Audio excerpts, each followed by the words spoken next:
Welcome back to Duckman Cycles and VW Garage. I'm your host, the Duckman. We're back today working in my garage. That's right behind me here you see my garage door, and it's closed currently, which means everything is currently packed in there and packed away.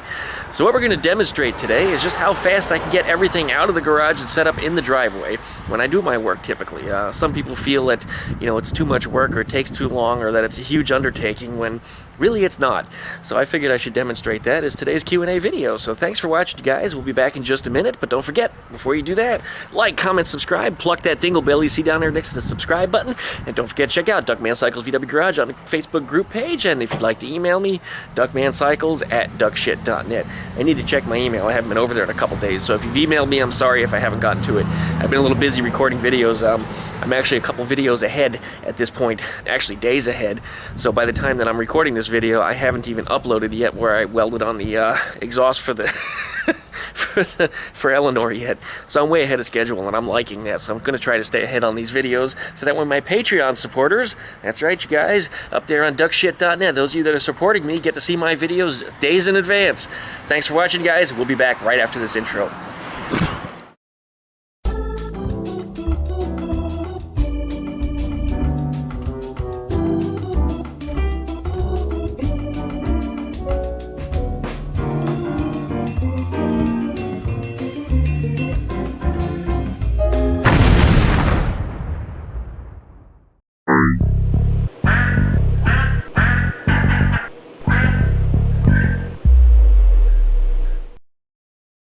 Okay, there it is. I just got set up with the different microphone. You guys might notice the audio's changed, and the reason I did that is because it's actually really windy out here today. Looks like we got a new noisy car in the neighborhood. Also sounds like power steering like the other one. Anyways, let's go ahead and get on it.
There's my wheel chock.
there we have it. Ready to work.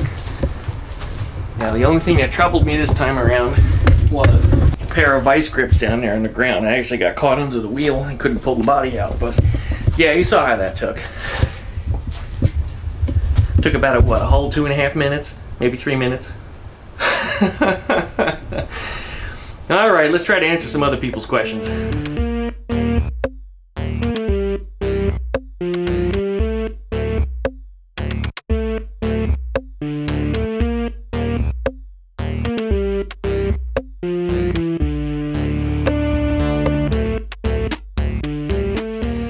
Alright, later on tonight we're going to be assembling the tins on this engine.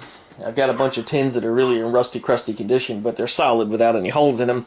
So we're going to start assembling this engine and, well, getting it about this close to getting started up. I still need to put oil in it. I forgot to put a label on the dipstick like I said I was going to that said no oil. But at least I still remembered that. I've also got a block-off plate for the fuel pump.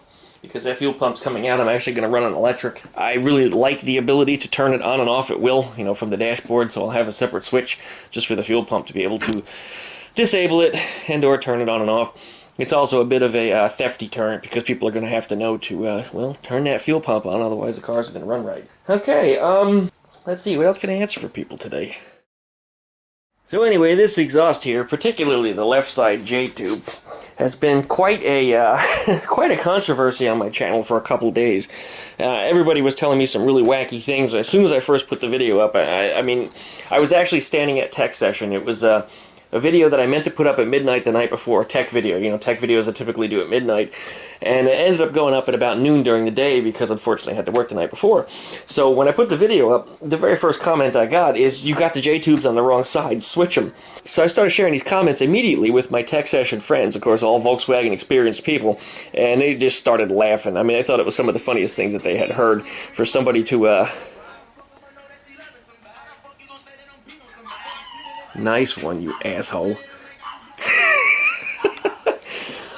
Anyway, experienced Volkswagen mechanics were, of course, laughing at these people because the people that were commenting all had names of, you know, American muscle car type stuff. And I've since deleted these comments. I've since deleted these guys, the ones that were truly rude, that had no understanding of what was actually going on. And like I said, we Volkswagen mechanics were all laughing at you because these are not V8 engines. These don't operate or function or have the same parts as V8 engines. I mean, yeah, okay, you know, four-stroke engines are similar all the way across the board, but this one is not the same as your V8.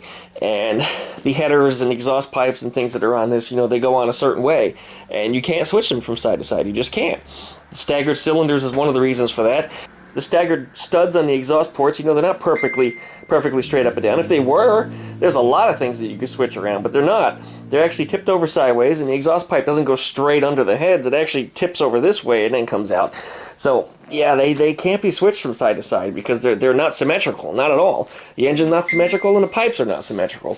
And my phone is going absolutely berserk. And that's another thing.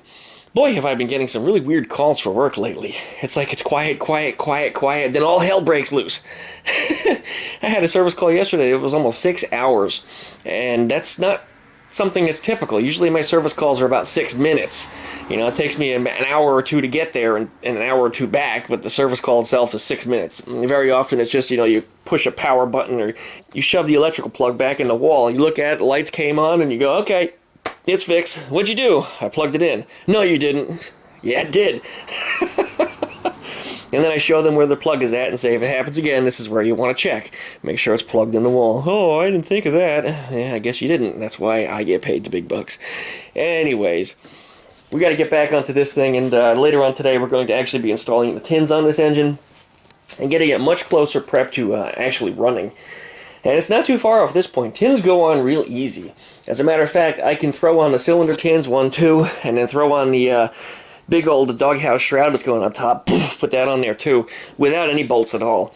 Yeah, you should screw them down with the cheese head screws, and in operation, full-time operation, I actually will have them screwed down. But right now, that's not really a concern. I don't need to worry about that, because I just want to see this thing run. I'm going to take off all those rusty, crusty tins, which don't have any holes in them, just a lot of surface rust, treat them up with some phosphoric acid, prime them, paint them, make them look real nice, and put this whole engine back together. Finally, once I know everything's working right. If this engine doesn't work, I think I'm actually out of engines at this point. Then I might have to go straight to building the high-performance one. So for those of you that want to wish for me to have this engine blow up here while it's on the while it's still within testing, you guys can do that right now, because you may get your wish and see me build up a high-performance engine immediately instead of running the stocker. Frankly, I'd like to see this thing working. I'd rather not get on building that bigger engine until maybe later this year or early 2020. But we'll see. I just want this thing running and driving as soon as possible, get it put together. And then, of course, the body will go off to Earl sometime this year also. And he says he's going to probably have several months with it. And try to get as much done as possible on it and get it to his seal of certification. He wants his level of bodywork on it. And I'm perfectly good with that. I mean, this car it's just got a beautiful shape. And I think him giving his quality of work is actually the best respect that you could give this car. And yeah, I can't wait for it to go off to Earl.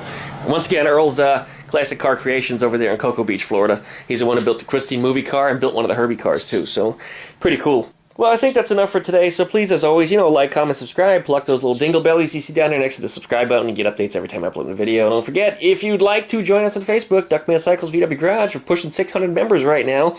It's growing again rather quickly. It's kind of weird. Sometimes it'll slow down to a little trickle, one or two a day, people joining, and then all of a sudden it's like 20 a day, 20 a day, 20 a day. It's holy crap! And then it slows back down a little bit. But right now it's on that fast kick again, where it's picking up a lot of new people joining it, and those people aren't just subscribers. They're not just people that are joining the group. They're not just group members. These are my closest friends. So if you've got a Facebook account, I'm asking that you do join us over there, and let's talk about your project, not just mine. I mean, Eleanore will be there, as well as the Doodle Bastard and a few other things. You might even see Skeeter the Duck pop up from time to time, but we also have a lot of people sharing their stuff, people asking questions. If you've never had a Volkswagen before, if you've just got your first one and you don't know how to do something, you're always welcome there to post and ask questions. We do make jokes, but we don't tease you, and I make sure that people don't do that. So there's a lot of beginners that are on there, and that's one of the reasons why I share a lot of what I do, is for people to learn. And, even sometimes when I make a mistake, I share that too, so you guys can learn from my mistakes just the same. But thanks for watching, you guys. I really do appreciate it. If you want to email me, duckmancycles@duckshit.net. Thanks again, and we'll see you tonight with a tech video where we put this engine tins together. Take care.